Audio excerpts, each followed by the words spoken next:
আজকে যে 19 মে 2019 কিছুক্ষণ আগে আমার কাছে খবর এসেছে যে আমার নামে নাকি আজকে এফআইআর করা হচ্ছে, অভিযোগ যে এসেছে এবং বিভিন্ন সোশ্যাল মিডিয়াতে ভাইরাল হয়েছে যে আজকে যে সোশ্যাল মিডিয়াতে যেটি ভাইরাল হয়েছে এবং আমার নামে যেটি অভিযোগ হয়েছে, আজকে এই সরকার এবং আমাকে ইমেজ নষ্ট করার জন্য যে ষড়যন্ত্র এবং এখানে রাজনীতি চক্রান্ত হতে পারে এবং এই এখানে বিরোধী দলে এখানে জড়িত হতেই পারে।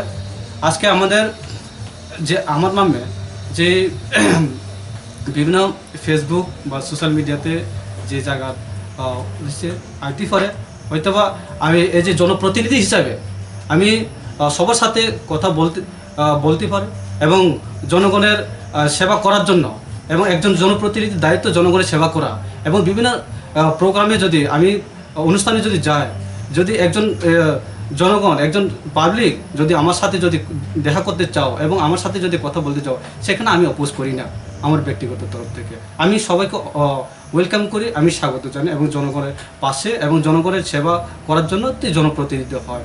আজকে যে অভিযোগ হয়েছে যে আইন আছে, আইন পদক্ষেপ নেবে, যেভাবে এফআইআর করা হয়েছে, দায়ের করা হচ্ছে এবং আমিও যদি প্রয়োজনে আমি হাইকোর্টে যাইতে বাধ্য হব যে আমার নামে অভিযোগ হচ্ছে।